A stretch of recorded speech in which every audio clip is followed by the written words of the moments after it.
Hi, my name is Adi Campuzano. I am the founder and CEO of Dedicated Office Solutions. I am here to talk about how important it is to not only answer your phone in your practice and make sure you don't miss calls, but to follow up on your digital marketing leads. We'll talk about best practices, how important speed to lead is, and the way that we can improve conversion so that the money you spend on marketing can yield the best results within your practice. Looking forward to it. OrthoMarketing.com, 360-degree digital marketing solutions for your practice.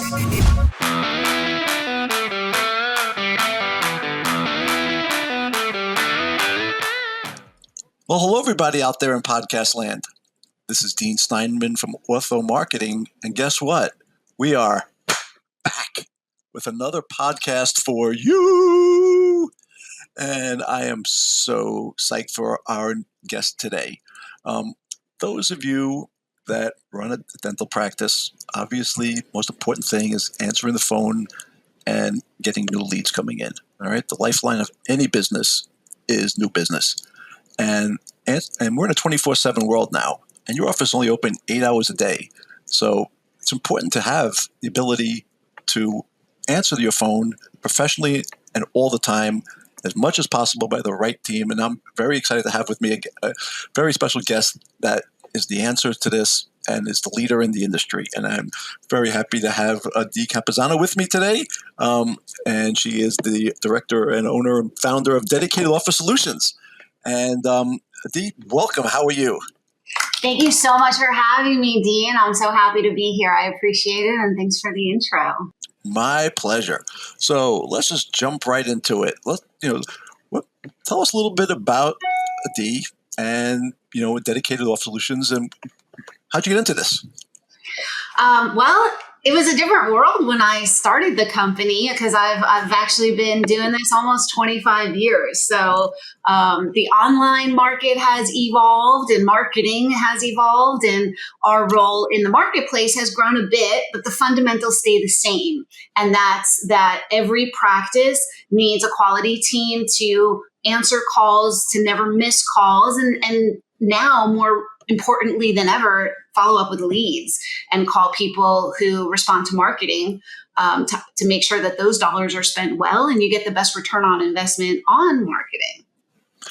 So what was your aha moment? What made you decide to say this is really needed and to take the plunge? Yeah. So, I was just a kid when we started. I was 22, something like that. And so I had previously owned a martial arts school. I was in martial arts. I did martial arts sales management. I ran a school with another instructor, taught classes, and did all those things. But ironically, that's where I learned sales and the ability to speak to people, and my confidence level in communicating was pretty high. This idea came up as I was living in New York at the time, and the idea came up as a way to let people who worked from home, which wasn't so cool in 2000. It allowed them a New York address. We were giving them our address, doing mail forwarding, and then it evolved to let's give them a phone number. Well, if we're going to give them a phone number, I can do their sales. I can sell anything. And, that's what I thought at the time. And then as we grew, we evolved into dedicated teams doing different things. So we started as an answering service, but we were always a little different because we wanted to just become an extension of each business. And we wanted to be able to function on their behalf instead of just being their human voicemail. How did you get your first customer? How did you when you said this is a great idea, or, how did you get your name out there? So most of your audience might not even know what I'm talking about, but in an AOL chat room. Oh, wow. Okay. Yeah. So America Online was the first platform that you could dial up and get online. And then when you got really savvy, you could connect with DSL and you could stay connected. And so they had business chat rooms. And I, as a teenager, just had been on it. My dad was in computers and I just was like, cool, I can talk to people online. So I was in a business chat and I was talking about this great service I came upon, kind of, a little bit covert. And my first client was Ben Franklin Mortgage. It was a company that was doing something innovative at the time, which was outbound dialers, where you could automate messages and people would click a button, dial a number to connect. And so we did that. We'd take those calls when people connected, and we'd take a streamlined mortgage application. And it was revolutionary at the time. Like, nobody was doing it. And that was our first client. And then our second client was a direct marketing company that did mailers, which was the old school version of digital marketing, where they did postcards and they marketed for their business through direct mail. And then it just evolved from there. So, yeah. That's great. And most people, dating themselves, but most people don't even know, anybody under 30 has no clue what AOL is. It's amazing how quickly it flies. Let's talk a little bit about the overall industry, because a lot of people don't know how to pick up the phone anymore or do that. Have you seen what stats as far as amount of phone numbers? Where have they gone over the last 2 or 3 years as far as inbound inquiries to a practice? Are people still picking up the phone and calling as much as they used to? Because I found that a lot of people don't like to talk anymore. It's all about texting or chatting or that or automatic booking. So what have you seen as far as trends and the amount of calls coming into practices and businesses? I think at the end of the day, people do like a voice conversation. It's efficient. It's personable. I think that everybody's overstimulated, and there's a lot of options in terms of tech to distract us. And texting has been a phenomenal addition to the platform to communicate, because sometimes you can't talk on the phone, but you can get a lot done being able to text and multitask. So we like having all channels. We utilize SMS communication with patients on behalf of practices quite a bit, but then we absolutely rely on and appreciate the ability to get on the phone with them, to schedule a call, to just coordinate a time that works for them, so we're not kind of shooting blindly trying to just randomly call them. So we do call consistently on outreach. We do pick up all the calls that come in. I think people really do appreciate being able to call a business and have somebody who is representing that business answer promptly, friendly, and who can help them, book an appointment or relay a message or communicate something. I don't think that people are less inclined to call if they need something. I think that's still the go-to. So, from a practice's perspective, how do you work with them and learn about the practice and be able to be this quote unquote salesperson for them? Because, they think, how can we let somebody else answer our phone? And, they don't know what we know and they're not the experts and blah, blah, blah. So help them understand exactly how you learn about a practice, their specifics, and how you could basically provide a service potentially better than they can themselves. Yeah. So our role is very defined, because we are just on the front end. We do a comprehensive onboarding with all of our clients so that we can learn about the specific services that their practice is providing, their protocols, their scheduling matrix, their insurance requirements, what they do or don't take, if they provide financing, just all of the little ins and outs and nuances that are specific to a particular practice, even, details about where to park when you come in. So we do get all of those pieces of information so that we can custom build an environment for our team to work off of. That way, when we're answering calls or making calls on their behalf, we're kind of in their world for those calls. And then our goal and our bucket that we stay in is really it's reception. So it's relaying messages when appropriate, but also appointment setting, scheduling new patients, rescheduling existing patients, canceling appointments when necessary. And so having access to the calendar is a huge part of it. And then, of course, knowing what their policies are, as well as the services that they specialize in. And how do you go about to access the calendar? A lot of the practices still are old school and are not cloud-based. They're computer-based. So do you actually log into their computers, or I'm sure from a cloud-based, it's simple. They can just give you a link to the calendar. But if majority, if well, not majority, but a decent amount still are on a computer based. So how do you do that? So it is a challenge when a system is not cloud-based. If it's just on their closed network, that does limit our ability to do it. We're enjoying that a lot of practices are upgrading to cloud-based systems where we can just be created as a user and have full visibility to their calendar so that we can reschedule, book, and cancel appointments as needed. For the ones that we can't have access to, we may just make sure all calls are answered, relay messages, or book a new appointment in a designated open slot. If we use kind of a shared Google Calendar or a different kind of software, different CRMs that we'll use that may connect. One of the things that we like to do, if possible, is build integrations if the API allows for it. So on the inbound side, sometimes we are a little bit limited, but it's better to have a call answered and to have somebody handled respectfully and their information received and them not getting picked up on at all. Sure. And then, of course, if we're following up on marketing leads, we can open up appointments for new consults and work off of that calendar. And then the internal team would put them onto Dentrix or whatever they're using that we don't have access to. Do you also do outbound or only strictly respond to inbound calls? We're very heavy on outbound. Yeah. So inbound calls where we can supplement the front desk to take rollover so nothing gets missed during the business day, or answer calls after they've closed up until, for the hours that we're open. That's certainly one piece of it. But where there's a tremendous amount of value in ROI is the outbound calls on digital marketing.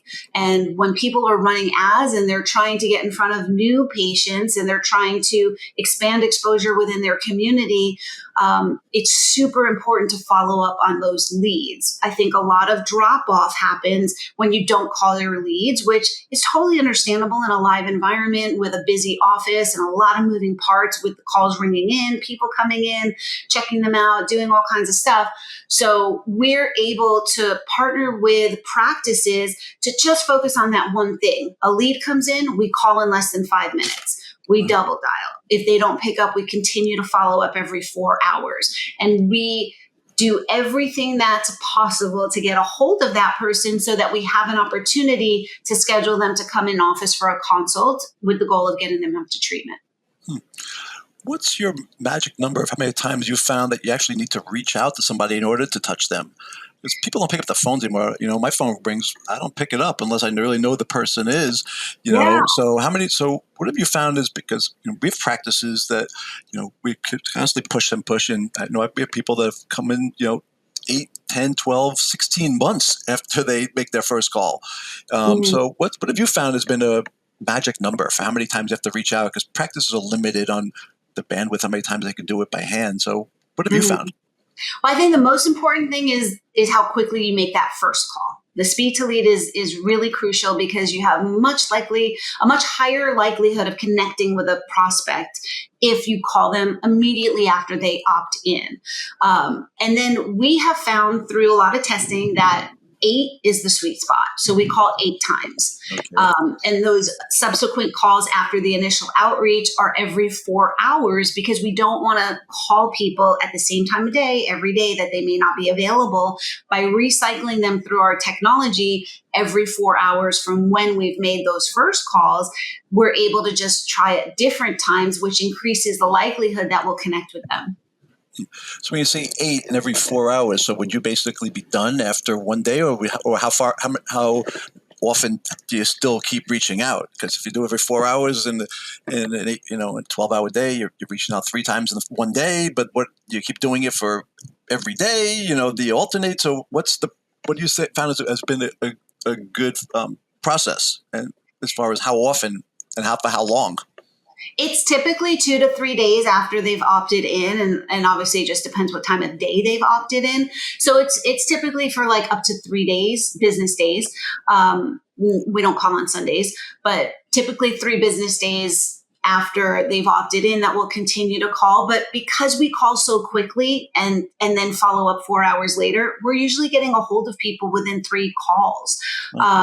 5 is really, also like the next number. So it's like within the first 3 calls, maybe 5, but we're still going to go to 8 because it does happen. They could have just been busy that first day. And what we really enjoy is complementing those calls with a drip campaign through text message. And we have integrations with platforms that text out, one that you use. And so we're able to receive any responses even beyond the 8 calls. So if it's 2 weeks later and the drip campaign is still going out to send them text messages to remind them that they had reached out and we'd love to meet with them about a consult, we're able to respond right away or even call them when they text back. That's so important. Texts are, as everybody knows, 99.9% of texts are looked at. So texting is a big, big part of any type of marketing strategy, and especially it's a cold one. And also, one thing that comes to mind is a lot of practices like, I don't want to be a nuisance. I don't want to keep calling and calling, but you have to realize that they reached out to you. So you're not being annoying. All right. Somebody reached out to you first. It's up to you. You want to just do your best to respond to them. And if you have to do it 2, 3, 4, 8 times, do it. Don't be afraid that you think you're being annoying or nuisance, because you're not just dialing somebody and hoping they're looking for your services. They contacted you first. So, that's one bit of advice I could give to you there. Because I found, from my perspective, is when we work with a practice, the front staff is very overwhelmed. They got a lot of things going on, and they're not really salespeople. They're working for the practice for a lot of years. They're they know the operations and they know about the whole business there. But the first person that they speak to is really a salesperson. So how do you teach your team how to be better salespeople and to keep ahead of the curve and to just be better and better at what you do? Yeah, that's a great question. Well, one of the things that we do to set ourselves up for success is we only hire locally. So we are in North Dallas, Texas, and we have an office, and we only hire people that can come to the office, because that hands-on environment and training, I find after doing this for almost 2.5 decades, is super important. A lot of companies work remotely and they have people spread out all over, but we found that in order to maintain the quality that yields the best results, we like to be very hands-on with our team, because there's a lot of nuances to phone sales. There's voice inflection, there's building rapport, there's being clear and communicating value proposition. And my training staff is phenomenal. My leadership team's all been with me between 5 and 10 years, and we work heavily with every single agent. We have an extensive training period, and then we continue to further develop them constantly with shadowing, coaching, QA calls, and best practices. So we invest a lot of our resources into developing our team so that they are effective on calls.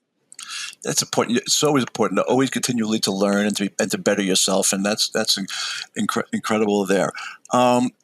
Let me ask you one question. As far as, do you have any case studies or a good example of what you've done for a practice that what the main issue they had before and how you changed it? So would you, let's have some light on it, because most people you speak to, I don't need to do that. My staff is good and blah, blah, blah. But, but guys, by working with an expert and focusing on that, and the only job is to bring in new patients, can be a game changer. So do you have any, thing you could share as far as, some good case studies or examples of how well you've done for practice? Yeah, a lot of times we get brought in by the actual practice who recognizes the deficit in the office, because it is a different job to manage the day-to-day in-person patient base, and then following up with leads is just a different animal. Right. And so we've had practices come directly to us that are just struggling because they're spending a lot of money on marketing and they feel like there's opportunity there, but they're not able to follow up. So we've been able to increase conversions by 40, 50, 60% off of what they're doing. Our typical conversion rate off of Facebook ads altogether is 20 to 35%, but depending on the marketing, it could be higher, if the ads just land really well, if it's the right demographic. But typically 20 to 35% conversion rate off of Facebook is is expected. And then Google our higher intent. And so we book a lot higher there. So the spread of what they're doing now versus what they get when they've implemented our team, it varies, but it's usually very significant. The other scenario where we get brought in are from marketing agencies like yours. And this is why I'm excited that we're working together, because we are able to follow up on leads that you are generating beautifully that the office may not have the resources or bandwidth to follow up with consistently. So we can turn those marketing dollars from maybe, a lower ROI to a very higher, to a very high ROI because of the outreach, the speed to lead, the consistent follow-up, and the savviness to get people booked into the office. Yeah, guys, when we run a marketing campaign for our clients, as I said, you guys are busy. You know what you're doing. That's the reason that, I have Dee here, and the reason that we work with her and highly recommend her is because that's the specialty. Well, our job is to get your phone ringing and people to find you and get them onto the calendar. And if your staff is busy and doesn't have the bandwidth, you don't want to lose that. The most important thing for any business is new business. And the fact that, a company like these can handle this is a game changer for you. And we found that, as you mentioned, the ROI is just jumped incrementally, 2, 3, 4x from what it was by just bringing in somebody that's the only job is to handle that. So if you're struggling out there and you're not getting the best ROI from your ads, reach out to us and we could talk and walk you through the best way to get your phone to ring more, and then get the phone. And then when the phone does ring, to convert them. Because at the end of the day, it's conversions, getting butts in the seats. And by working with a company like Ortho Marketing and then bringing in Adi to close it for you, you will see results, and as everybody knows, the market is so competitive. And as you mentioned before, very prominently, speed to lead. The first person that has a meaningful communication with somebody, last I checked, there's an 85% chance of getting them in as a patient. 85. Don't be the second one, be the first one. And that's important. Sweetie, thank you so much for joining. This has been great. So if somebody wants to learn more about you, get some more information, what would you say would the best way to do so? Yeah, thank you so much for the opportunity. Our website is dedicatedoffice.com. The company is Dedicated Office Solutions. I'm personally on LinkedIn. You can find us on Facebook, Instagram, YouTube a little bit. But our website is a great way to learn a little bit more about us. You can book a call with me from the site. That would probably be the best way. Our number's on there too. Of course, you can always call and we'll pick up promptly. And we'd love to talk to you and learn about the practice and how we can help. That's great. I really appreciate it. And guys out there, let us know if we have any questions, any concerns. We've heard from everybody, out there, and people have asked us about many, many times about helping as far as getting better conversions and getting better people to come in and to speed to lead. And that's why we had, partnered up with Adi to be able to bring this to the table and to help you get more smiles out there. So Adi, thank you so much for joining. I appreciate it. Everybody in podcast land, thank you so much for being a loyal listener to the Ortho Marketing Podcast and for all your great responses, your great follows. And please check out our website. Especially on our partner page, you'll be able to see, Adi's company, a link over to it there. And you also check this out on YouTube. Follow us on social media. And please let us know if any way we could help you smile more. Because remember, we're in the smile business. And nothing better than that. So everybody in podcast land, be well. Thank you. And once again, go Jets. Thank you, Dean. Thanks for having me.